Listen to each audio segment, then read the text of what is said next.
ناظرین کرام، آج کا پروگرام انتہائی اہم ترین ہے۔ خواتین خاص طور پہ دنیا میں کہیں بھی بستی ہیں، ہمارے ساتھ ضرور رہیں۔ معاملہ یہ ناظرین کہ اللہ نے اپنے پیارے محبوب صلی اللہ علیہ وآلہ وسلم کے لیے بنائی گئی اور سجائی گئی اس کائنات میں جس شے کو اور جس ہستی کو وجہ وجود کائنات سے نسبت دی یا وجہ وجود کائنات کے لیے چنا، نہ وہ شے عام رہی اور نہ ہی وہ ہستیاں عام رہیں۔ جو نسبت مصطفیٰ صلی اللہ علیہ وآلہ وسلم سے جڑتا گیا وہ دنیا و آخرت میں ممتاز ہوتا گیا اور خاص الخاص ہوتا گیا۔ اسی طرح ناظرین، جن پاک مطہر مقدس و محترم ہستیوں کو حرم نبوی صلی اللہ علیہ وآلہ وسلم میں شمولیت کا شرف ملا، جن کے سروں پر امت کی مائیں ہونے کا ازلی تاج سجا، جن کو رفاقت محبوب خدا صلی اللہ علیہ وآلہ وسلم نصیب ہوئی، جو کائنات کے تاجور کی رفیقہ حیات ہوئیں، وجہ وجود کائنات کی ذات کا جو حصہ ہوئیں، جو محبوب رب العالمین کے مبارک حجروں کی زینت بنی، جو کاشانہ وجہ وجود کائنات کی توقیر و عفت بنی، جو عصمت والے سرکار کی بھی عزت و عصمت بنی،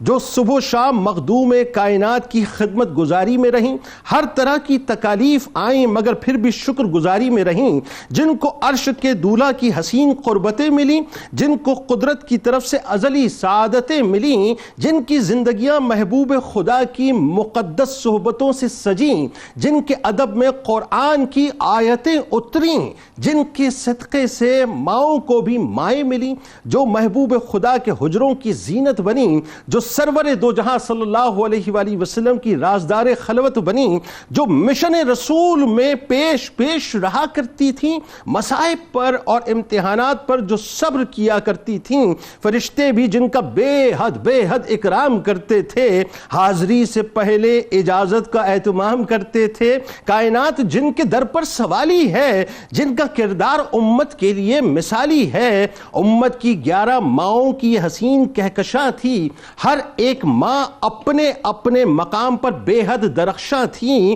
انہی میں ناظرین امت کی ایک ماں سیدہ سودا تھیں، فرما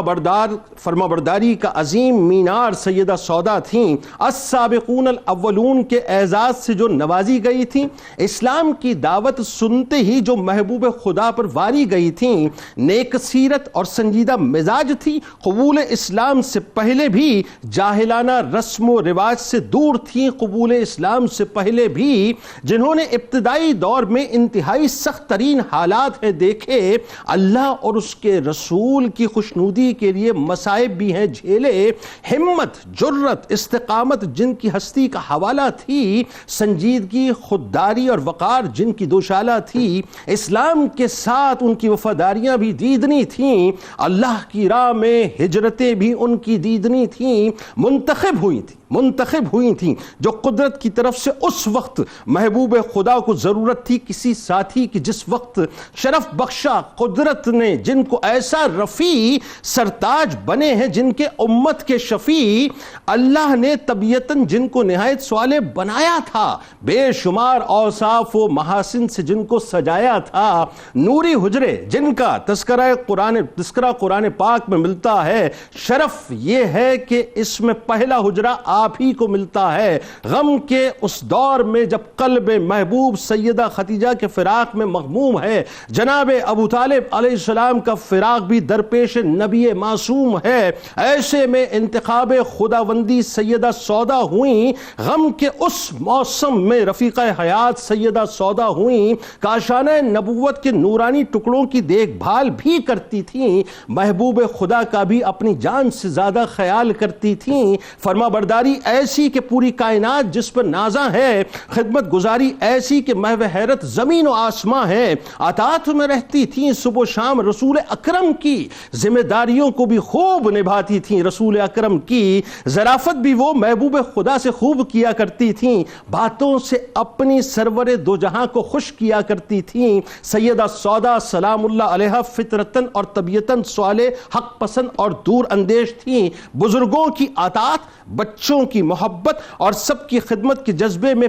پیش تھیں. ہماری ماں رحم دلی اور سخاوت میں بھی اپنی شان رکھتی تھیں. جو کچھ آتا تھا کھلے دل سے اللہ کی راہ میں قربان کرتی تھیں. صبر بھی خوب تھا. ہماری ماں کی ہستی پاک میں قناعت کی اعلیٰ مثال تھی آپ حرم پاک میں. پاکیزہ خیالی اور پاکیزہ اخلاق آپ کی ذات کا امتیاز تھا. سیدہ عائشہ سلام اللہ علیہا کو بھی اس بات پر بے انتہا ناز تھا. ناز کیجئے اس بات پر کہ ہماری ماؤں پر بھی ماؤں کا سایہ ہے. شکر کیجئے اس بات پر کہ رحمت دو جہاں کے صدقے ہم نے سیدہ سودا سلام اللہ علیہا کو پایا ہے. یعنی یوں کہیے کہ شکر کیجئے اس بات پر کہ رحمت دو جہاں کے صدقے ہم نے اپنی ماں کو پایا ہے.